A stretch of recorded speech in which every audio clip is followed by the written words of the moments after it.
Views of Fogo Island off Canada's Atlantic coast. And the Chinese capital Beijing on an unusually clear day. Or the capital of Allahabad in India, where the Hindu festival Kumbh Mela was celebrated this year. They're a small taste of the pictures taken by Dutch photographer Iwan Baan on his travels. He covered 52 cities in 52 weeks. My life is a non-stop traveling life, so I live 365 days a year in hotels, out of suitcases. This show is a kind of diary of the last year, of places we've been to, people we've met, and things we've seen.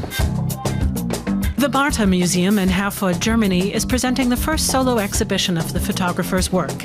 It encompasses 60 images showing how people live all over the world.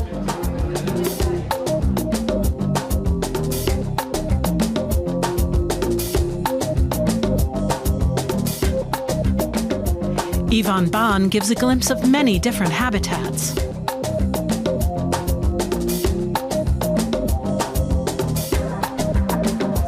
For the 38-year-old, the project marks a return to his artistic roots.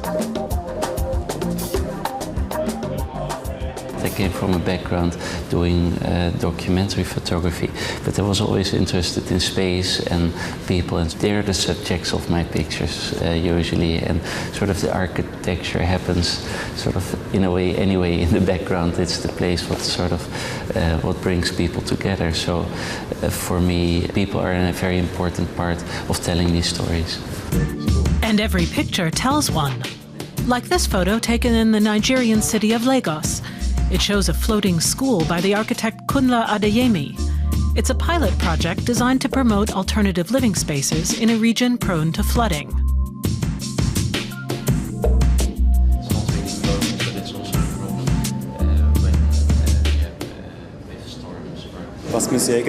I really like the fact that none of the pictures look contrived, more as if they were taken by chance.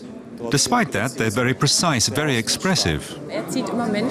He always incorporates people into his pictures, and in doing so, they're very vivid and very personal. You can see how he felt about each different place. It's nice how the emphasis isn't just on the architecture, but also on the people within the architecture, which isn't often the case with architectural photography. I like that because it's a different approach. Iwan Baan has also made a name for himself in recent years as an architectural photographer. In May, he shot the new hall at the Messe Basel Exhibition Center by the Swiss firm Herzog & de Meuron. He's also worked for British-Iraqi architect Zaha Hadid, photographing the library in Vienna that she designed, an art museum in Michigan, and a cultural center in Baku, the capital of Azerbaijan. They're all on show in the current exhibition. Iwan Baan's strength is that he completely dissolves the concept of architectural photography.